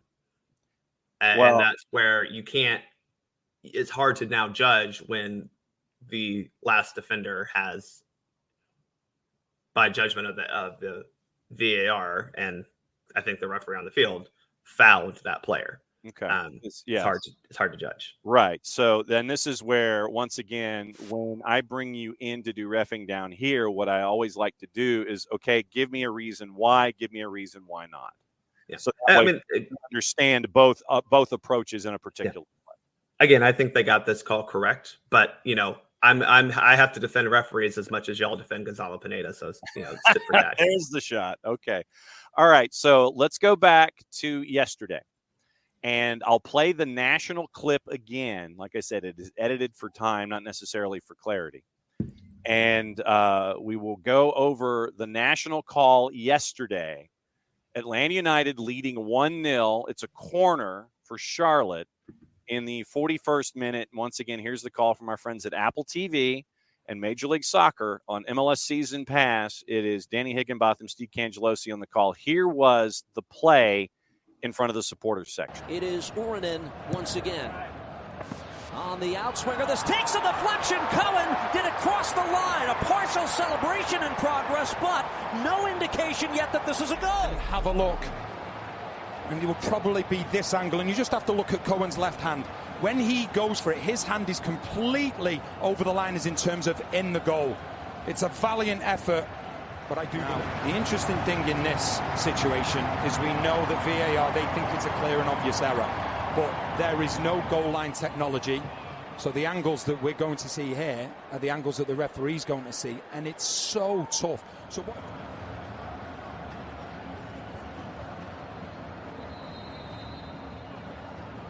After review, the ball did cross the goal line. The final decision is a goal. All right, so clear and obvious error is what you're chasing here for a reversible call. When asked about it after the match, Josh Cohen said he thought that he got his hand up before the full ball crossed over the line. My issue. I'm sorry, John. I'm going to pause everyone. I know, but I mean, of course, Josh Cohen thought about that. I'm sure Saba thought that he scored that break, that 1v1 with the keeper, but he didn't. Okay. So, all right. So, you're going to say those things. I understand that. My point in this, and I've held this on purpose. I didn't want to say what I was thinking going into this particular action. Danny Higginbotham in that call mentions that there is no goal line technology. Mm-hmm. I do not know how Timothy Ford, the VAR, and I am waiting for Friday News Dump once again to see if this makes it in to inside the VAR studio, because there was no shot down the line. There was no the FAR AR kept his flag down, made no motion to have a conversation at all about this. So the AR doesn't do anything. Let's play continue. There is no shot down the line. Danny Higginbotham admits that there is no goal line technology, which we all know once they took away the target goal cam, we haven't had it since.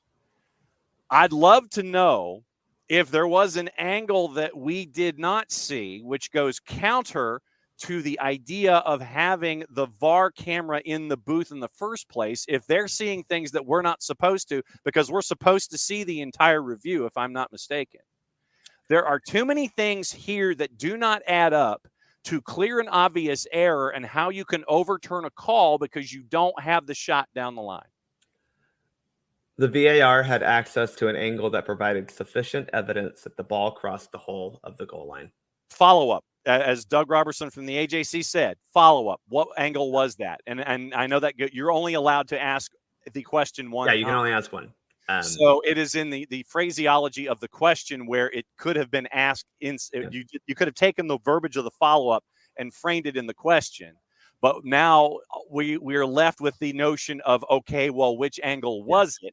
And that's the problem, is there wasn't an angle that showed the ball is clear, because even the angle we get that probably is the best angle to show that it most likely went in crossed the line. There's no way to clearly and obviously show that the ball crossed the goal line. Are you talking behind? Are you talking from behind the no, goal? the angle that still shows it's about as down the line as we're going to get, and it does look. It looks like the ball went into the goal, like it does. However, again, as Jarrett loves to talk about because he's right, we're talking about a sphere crossing a cube, mm-hmm. and these things are not congruent. They do not match up evenly, and it's tough to say that was a clear and obvious mistake by the on-field officiating crew. It sucks because, as Jason pointed out in the post-match, the full-time report, that changed the game. It did. But what also changed the game was Atlanta United not putting away its chances that it had in the first half. Understood. And I'm just, as much as you can look at the referees and blame them, John, I'm not going to sit here and try to use that as an excuse that Atlanta United failed to win its sixth game in a row at home. I'm just, I will say just up front, like, yes, I think the referees did not apply the laws of the game well here, and they did not apply the protocols and processes of VAR well here. But you also gave up 2 more goals. You also failed to capitalize on the momentum you had built in the first half because, despite starting off really well, you didn't get your first goal until 30 minutes into the game.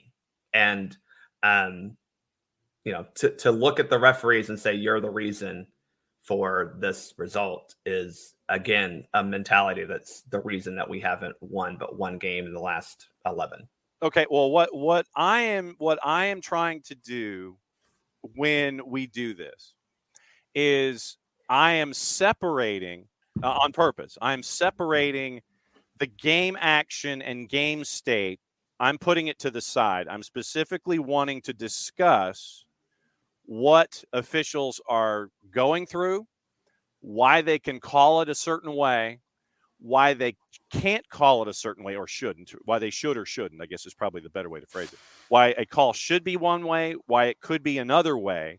Walk folks through it so they can understand the rationale, but at the same time understand that there are flaws in the system that we need to continue to discuss because apparently these are the best referees on the planet.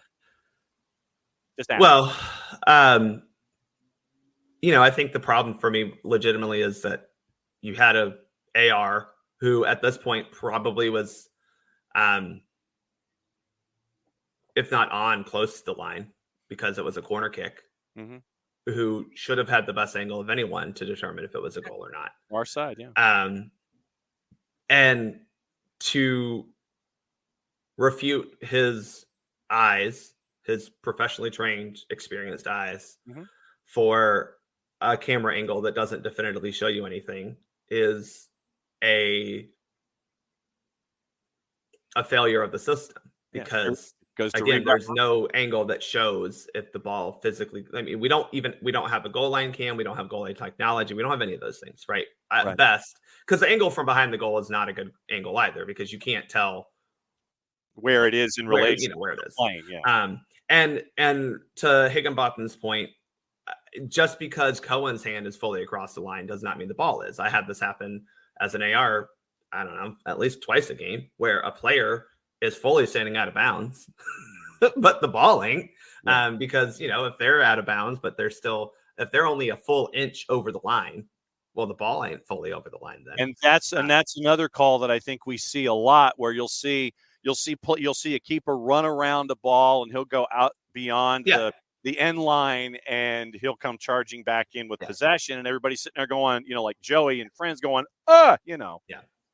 And it is the ball that matters. The person does not matter. It is the ball. Doesn't matter one bit. This is not basketball. This is not football. This is for us, the ball is what matters. And so what I've wanted to try and accomplish with reffing down here is walk us through it, because you have the experience of calling all of the matches, but to understand that there are issues that need to be addressed, specifically goal line technology, specifically I think I don't even think of it as a goal line technology. It's definitely either an overhead or a down the line camera, right? Why we don't have a camera on both goal lines, I blame NYCFC for some reason. Probably they can't do it in Yankee Stadium, and so that's why we can't do it across the league. But no, every league in this, I mean, even if you're talking about like Charlotte, Seattle, and Atlanta, surely they a lot of these are NFL stadiums that would, they would want a close to down the line shot of an end zone,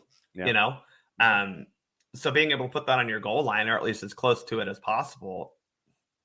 I don't know why that isn't possible. I don't know why MLS can't make that happen, because goals are the single most important action in this game. And that's why VAR only applies to goal, game deciding plays, and most of those outside of a red card involve a goal. So it's frustrating that you don't have the proper tools to execute VAR properly, right, in a league that is a top most of the time does it well. Yeah, as a top 10 league internationally, and you do not have the technology that England does, and can lay it all out for us, whether it's Cyclops or the fancy computer generated stuff that we get to watch. I would like, and this is where our MLS reporters are going to actually have to do some reporting, is go ask what that technology costs, because obviously it's a chip inside of the ball, and then a watch on a referee. What does that technology cost? Is it more than just the ball and the watch? What else goes into it? FIFA uses, as you mentioned, that Cyclops technology as in tennis, as we all remember from the 2023 World Cup, that a listener's goal was, or a save was judged to not be a save because of a Cyclops technology. And we can have our issues with that, but FIFA had the technology to at least be able to come to what they felt was a definitive claim. And others, I mean, shoot, I don't know, John, if you watched any, but they have a new women's professional volleyball league, and they don't have line judges. They just have Cyclops on the court, similar to tennis. They have an up ref, a down ref, but they don't have line judges because it's all Cyclops, similar to the way tennis does now. So clearly that the technology exists to the point where entire leagues are using it. Leagues that, especially in the case of a pro volleyball federation, nowhere close to the revenue that MLS has at this point. Yeah. So, what are we using this Apple money on, if not to get calls right as much as possible? Hutch with a question for you. Where would you place a chip in or on a ball that wouldn't cause a problem? Ask Nike. I don't know, man. It's inside. I don't know how to explain it to you other than it's inside the ball. It's not like it's, I don't know, it's inside the ball. Katie, we did did solve this ages ago. Pitching MLS having a ring cam. If you just had ring, and if it goes past a certain point, ring gets activated, it gets within if you have ring down the line and it gets past the goal line, then the ring goes off, and then you get to hear it throughout the stadium. I think I think your sponsorship is locked if you get ring to do it. Yeah, something like that. But isn't that what they do in hockey? Isn't that or is that different? That's they don't have. I don't think they have ring per se, but I mean they have. They have the goal. They have a camera that goes literally right down into the goal. Yeah, they have the camera behind the Obviously, net. it's a slightly smaller goal, so it's a little bit easier. But yeah. So, I mean, they have the goal cam that's about a 3x3 square, and that it goes behind the goal, and then they also have elements where they can sit there and look at it straight down, and they can sit there and say, okay, is there any space in between the puck and the goal line? And if there is, if there is ice, which is white, and the goal line being red and the puck being black, if they see white in between, oh no, it's a goal. So that's where we are. But yes, yes, I blame NYCFC. There you go. So what else is going on with Soccer for USPod, and anything else that we need to know about, sir? Well, we've got another U.S. women's game tomorrow, so we'll record after that. And then we've got 2 men's games coming up after that. So we are going to be very busy. Good. Heading into Copa America, and then busy during Copa America, and then busy during the Olympics. So it's going to be a very busy couple months for me in not just podcasting form, but also soccer organization leader form. Oh? Yeah. Soccer organization leader form, Bart's going to be busy? Yeah. I don't know if you heard, but Atlanta's hosting a U.S. men's national team game on Thursday, June 27th. So yes, that is absolutely true. That is that I am aware. So it will be a very, very busy time here as the summer of soccer and the city of Atlanta and the Southeast overtaking the soccer planet just starts with Copa America coming up in short order, with Argentina and Canada kicking things off at the Copa inside Mercedes-Benz Stadium in front of about 10 or 12 people or so. So it'll be fun. Do I want to know how many car payments you made to pay for those tickets? I don't have a car payment anymore, so that's how my car is paid off. How many months rent did you sacrifice? Not that many, just like 2. Okay, just checking. Thank you, my friend, for walking us through everything and answering all of my silly questions when it comes to the reffing aspect of things and having us understand thought processes and clear and obvious and VAR and walking us through these kinds of things, because I want folks to understand what they're walking into every single time that they watch a match and can understand the rules of engagement and what you can and can't do and what you should and shouldn't do. Thank you for coming on, my friend. It's always a pleasure. Well, it's a pleasure to talk to you. It wasn't pleasurable yesterday watching our team not win for a 6th time in a row at home. Understood. And so we will continue. But hey, it's all fine as long as just the players start finishing, because that's been the secret to success, is they just magically finish one game and they don't other games. So maybe that'll change. Gets the shot. There you go. You got your shot in. Be well, my friend. Bye, y'all. That's Bart. And that's Bart on a Monday. Hutch asking about the Chips position.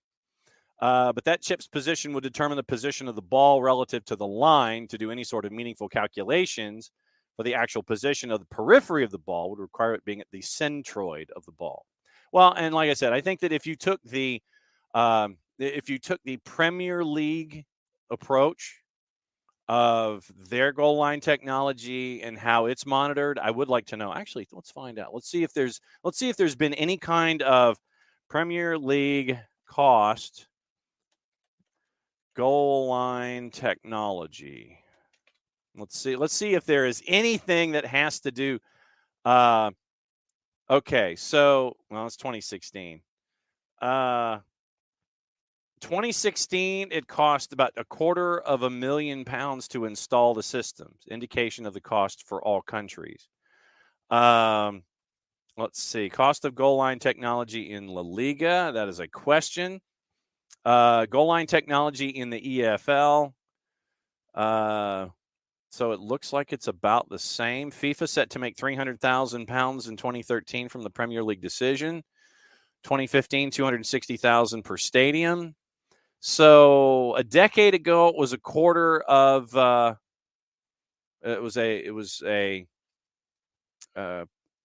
a decade ago, it was £250,000, and they installed Hawkeye back in 2013.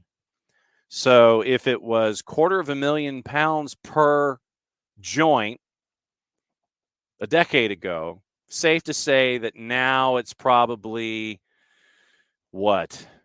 350. So 350 times 30. So you're talking what, 10 or 11 million dollars, say, just to install it in each venue.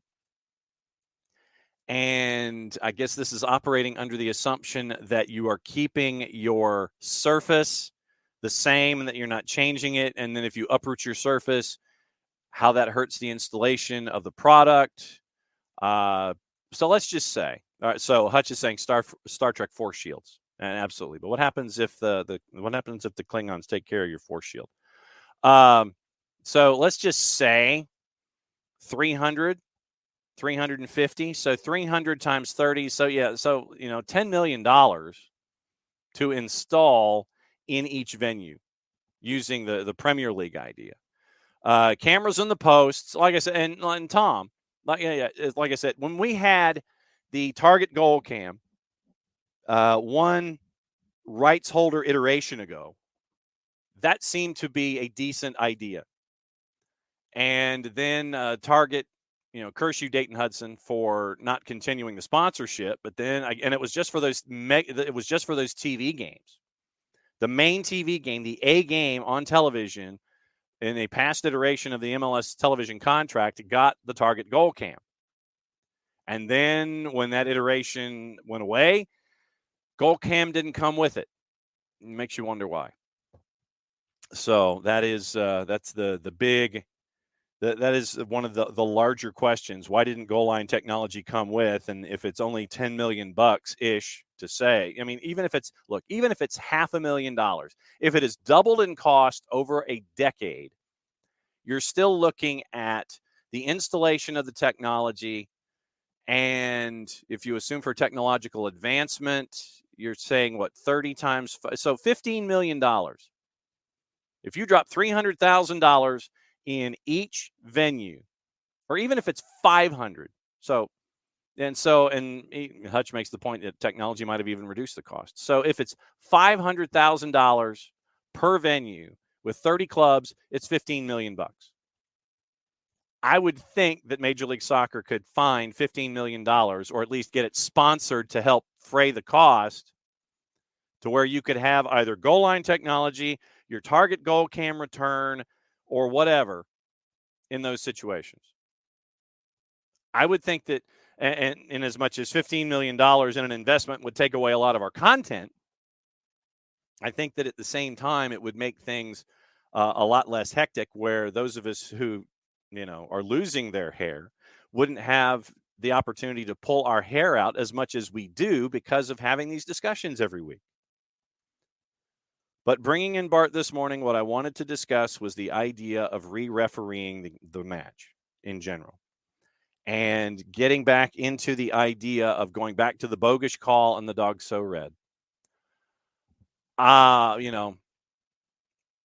I just, after hearing the Inside the VAR studio, that was why and like I said, I admit that segment was about 3 minutes long, but I thought it was vital to hear the conversation between David Barry specifically and Sergi Boyko.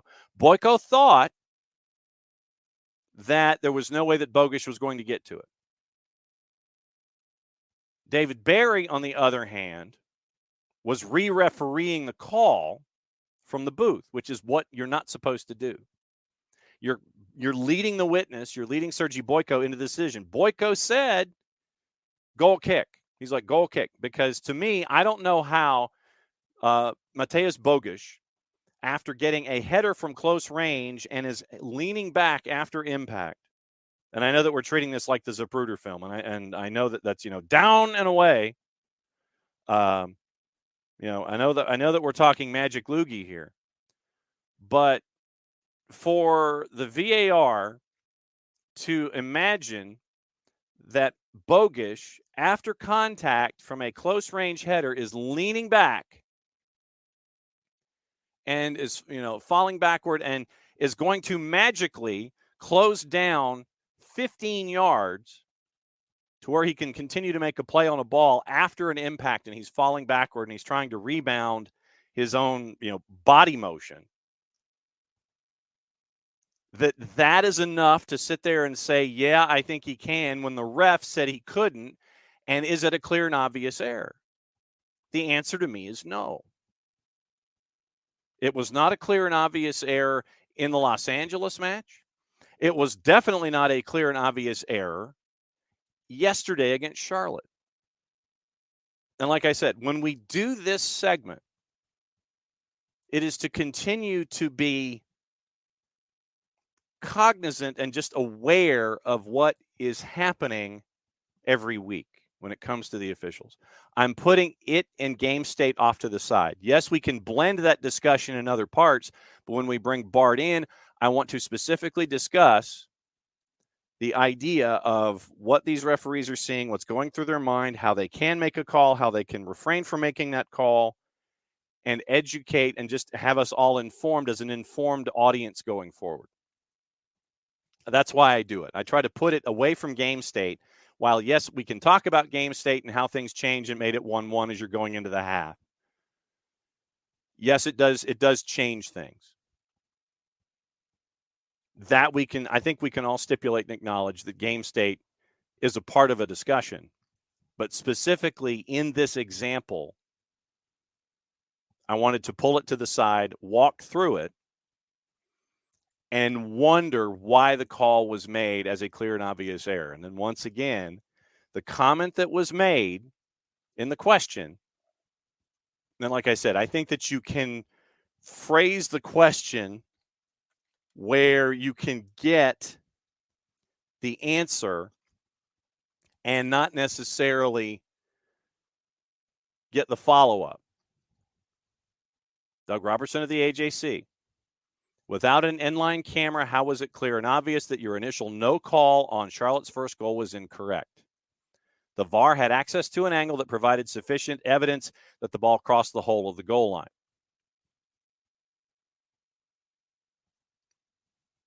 It would, so for me, and like I said, this is hindsight being 20/20.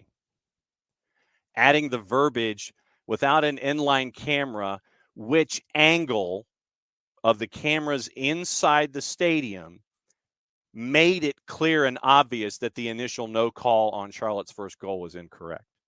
So basically taking what Doug would have had for his follow-up, blending it into the question. That way you give no wiggle room. You give no wiggle room and get an explanation from the lead official in this case.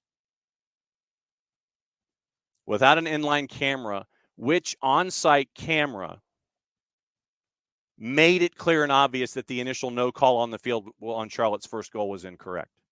Instead of getting the answer of the VAR had access to an angle that provided sufficient evidence that the ball crossed the hole of the goal line. So there's a way to phrase it and turn it into a complex compound sentence to pin them into an actual answer. This gave them an out. But this answer, the VAR had access to an angle.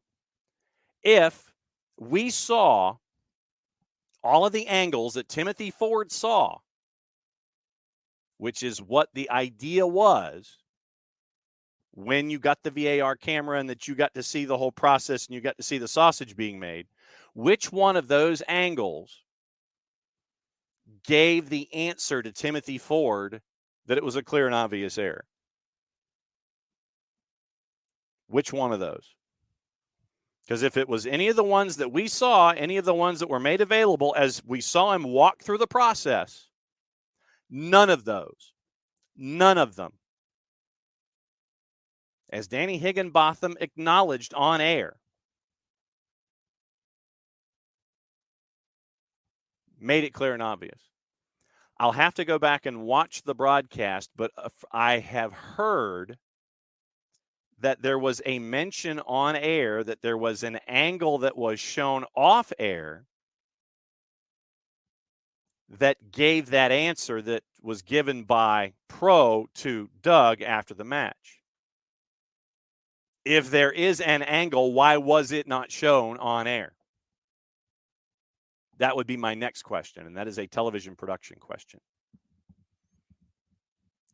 It was not an angle that was asked for, because we would have seen that angle, I would imagine.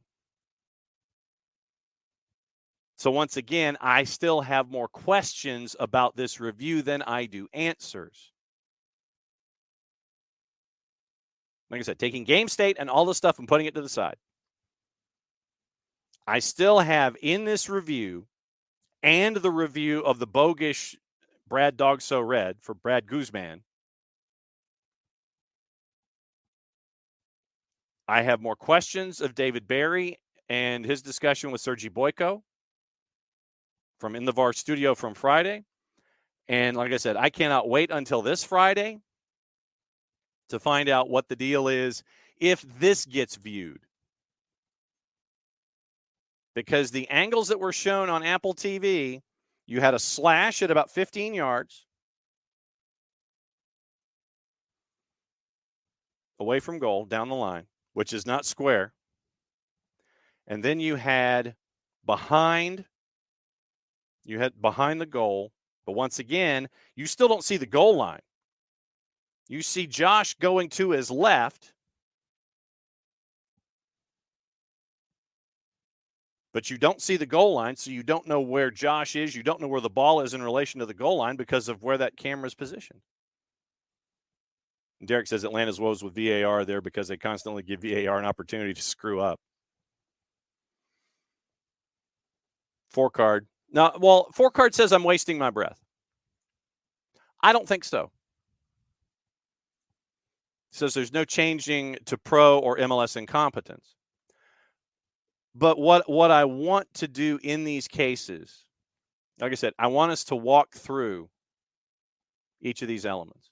I just want us to be continuously vigilant so it's not an accepted behavior.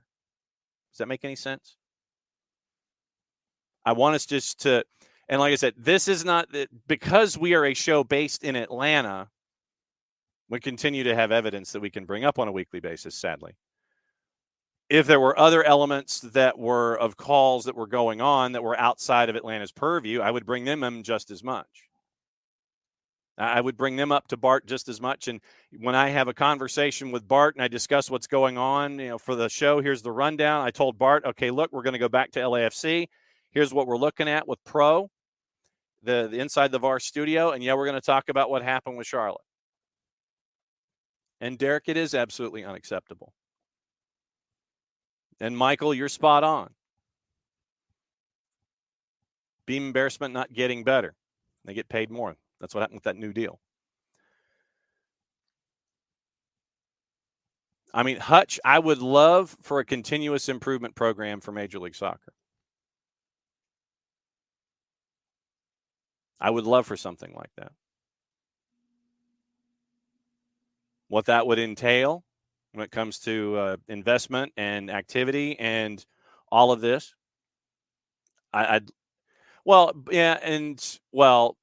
Yes, Bart seemed okay with Bogish. I would disagree with him, and here's where I will disagree with him. And just once again, this is where by the way, Jay Googie, welcome. I think this is the first time you've been here. We did talk clinical finishing in hour number 1. We have, and it is something that has been a constant topic. So yes, we did talk about being clinical, and like I said, what I always do is I always have my notes. I always take my notes, and there's the notes of the first, all of the finished chances. No worries, it's all good. No, Googie, I'm glad you're here. Don't be a stranger. But no, hour number 1, it's whatever's on everybody's mind on a day like this. But yeah, we talk about the chances that weren't finished in the first to the quarter pole right there, and running through the highlights. But no, glad you're here. Bart is a ref, right?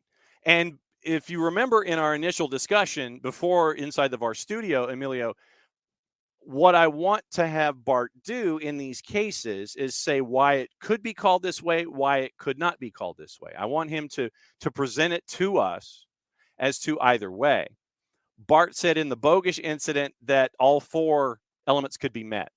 I would disagree with him on the 4th element, which was the one that he was wobbliest on, where I don't think, and I agree with Sergei Boyko here, that Bogish could not have caught up with the ball in the matchup against LAFC. After getting a facial from close range, you know how you react when you get popped in the grill. You're going backward, and Bogish is trying to keep his momentum, but you think that after getting hit and you're going backward, you think that delay and gravity taking you against the run of play is going to have you catch up to a ball 15 yards in front of you that is rocketing over the end line? I don't think so. And that's where we disagree when it comes to that particular call. When it comes to this past week, to me, there is no definitive evidence. And if there is, we didn't see it. And that if we didn't see it, it was counter to why we had that on television in the first place. I will go back and rewatch the match today, and I will see if I can find that moment where it was discussed on air that they had an angle off air that was more conclusive. I'd love to know what that angle was. If I could get Kanji and Danny on here to talk about that, if they were the ones that brought that point up, I'd love to have them. Would love to have them discuss what's going on and what that angle was and where it was. Because the angles we got in the discussion we saw were not conclusive under any stretch of the imagination. So there you go. Reffing down here turned into almost an hour. That's disappointing that it did, but I think that it's important that we continue to be vigilant and understand what's going on a weekly basis and why things and how things can be better, as Hutch has let us know. Hutch is letting us know about Hawkeye, where Hutch is talking about, where all of you are talking about here in the Twitch pitch, and I love you for it. Other things going on in and around the planet. Like I said, if there was a coach that you would have ever sat down and watched, I don't know. Mbappe to Real Madrid. Looks like that's happening. Saka and Stones are going to miss the England friendly with Bosnia. And let's see. Wembley. Grealish is in battle for a squad place with England. Tom Morgan at the Telegraph said that Borussia Dortmund Ultras ignored direct demands from Wembley Stadium chiefs who met them ahead of the Champions League final in a vain effort to stop any pyrotechnic stunts. Because if you remember the beginning of the second half, they had a gorgeous pyrotechnic stunt. Apparently, the folks at Wembley basically said, can you not do that, please? And the Dortmund Ultras said, yeah, we'll take that under advisement. We're advising against it. Pitch invaders also arrested. Dozens of ticketless fans tried to break in. Security beefed up after what happened with Euro 2020. Widespread use of flares from Dortmund fans in the second half. Smoke went across the pitch. Governing body, meaning UEFA, says the FA is unlikely to face any charge. According to the Telegraph, the FA had strongly urged representatives from Dortmund's Ultras groups to avoid any such stunts at Wembley during meetings ahead of the fixture. Time-consuming full body searches then ruled out as an option. Clubs often charged by UEFA over the use of pyrotechnics in Europe. There have been warnings over their increased presence at Premier League fixtures. UEFA is understood to have told the FA privately it was happy with Wembley's security overall. £5 million directly invested by the governing body played a major part in foiling copycat attempts for the ticketless folks. Strongly condemning the pitch invaders who came on the field moments into Real Madrid's victory against Dortmund. Marcel Sabitzer, by the way, he helped out one of the stewards stop a dude who ran onto the pitch. Pictures out there from the PA. He approached Jude Bellingham and Vinicius Jr. for selfies. Two other fans wearing T-shirts with the name Melstroy came onto the turf. Melstroy is the name of a Russian blogger who had reportedly offered £300,000 to any fan who came onto the pitch with his name on. Metropolitan Police had 53 arrests, 5 for pitch invasion, majority of others for attempting to breach security. So, good on them for that. Newcastle likely to make a move for Lloyd Kelly. And everybody's getting ready for the Euros. Euros themselves, you got some friendlies today kicking off this afternoon. And I guess we should sit there and say, okay, where to watch and where to watch them. So we'll go ahead and look at soccer on TV as we wrap things up here on a Monday. And we'll go over gossip, rumor, and innuendo as well. So Germany and England are having friendlies today. FS2 at noon, Gibraltar and Scotland. That's a barn burner. England and Bosnia-Herzegovina is on at 2:45. The Australia-China friendly happened at 5:30 this morning for those of you that got up really early. Fox Soccer Plus is Germany and Ukraine at 2:45. Paramount Plus has the Argentine Liga Profesional with 3 matches, 6 o'clock, San Lorenzo, Sarmiento, Defensa y Justicia, and Independiente at 8:15. Estudiantes and Godoy Cruz is at 8:15 as well. Albany and Liechtenstein is at 2 o'clock. Croatia and Macedonia is on at 1 o'clock. And so there's the handful of friendlies that are going on today. So watch and enjoy, as we always say. Gossip, rumor, and innuendo, and who's going where and who ain't going where. It looks like Bayern Munich want to sign Bruno Fernandes, and Jadon Sancho could play for Manchester United. Victor Osimhen is waiting on an Arsenal offer. Bayern Munich made an approach about signing Fernandes for Manchester United. That's from a Portuguese source. Jadon Sancho ready to go back to United following his spell at Borussia Dortmund, but only if Erik ten Hag leaves. Victor Osimhen waiting for an offer from Arsenal or Saudi Arabia. That's from our friends at Gazzetta dello Sport. Former Manchester United boss Sir Alex Ferguson met with Crystal Palace's sporting director Dougie Freedman in London to explore their position on the possibility of selling Mark Guehi, Eberechi Eze, and Michael Olise this summer. Palace is going to chase after Crescencio Somerville if they have to sell Olise or Eze. Somerville is also a target for Liverpool. Kevin De Bruyne is expected to receive offers to leave Manchester City this summer, one of them from the league that we neither condone nor endorse nor report on. Cristiano Ronaldo, who was in tears after losing this past weekend, spoken to 2 of his former teammates in a bid to persuade them to join him at Al Nassr, Nacho Fernandez and Casemiro. Spurs could make an offer for Callum Hudson-Odoi over at Forest before the end of the month. Newcastle United is going to attempt to complete the deal for Lloyd Kelly this week. West Ham has moved closer to the £25.5 million deal to sign 18-year-old Brazilian forward Luis Guilherme from Palmeiras. Fulham have made Arsenal's Emile Smith-Rowe one of their summer transfer priorities, ready to bid for him in the early window. Marco Reus, I guess we should ask about this. Marco Reus is looking like the Galaxy have sent him a contract offer, and it would be for one of those 18-month gigs, like we're seeing with one of the handsome men in soccer who is heading across town, or just up the freeway. It's not really across town. So right now, discovery rights belong in Charlotte. Marco Reus has no desire to play in Charlotte. But because they have discovery rights, LAG has to come up with a figure. Charlotte has to go, okay, and then Marco Reus can join LAG. So LAG have sent a contract offer to Marco Reus, but they've got to work it out with Charlotte when it comes to the financials for discovery rights and turning them over and sitting there going, yeah, okay, you can negotiate what's in it for us. It's basically dibs. Remember what we were talking about with dibs? That's what we are. That's where we are right now with Marco Royce. Charlotte has dibs. LAG has to negotiate because Charlotte has dibs. Enzo Maresca, 5-year deal. Chelsea confident they can strike a deal for Fulham center back Tosin Adarabioyo, expected to become a free agent at the end of June. Chelsea and Spurs boss Antonio Conte expected to be named the new Napoli coach this week, according to our friend Nicola Schira. So that is that is a Monday. That is an absolute Monday. And 4Card wraps it up best. No angle. That was just the best answer to the question, but they're not going to say that. We'll be back at it again tomorrow, and we'll be chasing after things as we always do. Thanks, as always, for dropping by on a Reaction Monday and getting stuff off your chest and having conversations with me, having conversations with our guests. Thanks to Abe Gordon. Thanks to Bart. Thanks to you for dropping by on a Monday. We'll be back at it again, 9:05 Tuesday morning, where we'll discuss more stuff. That's the official term. We'll try and grab some guests.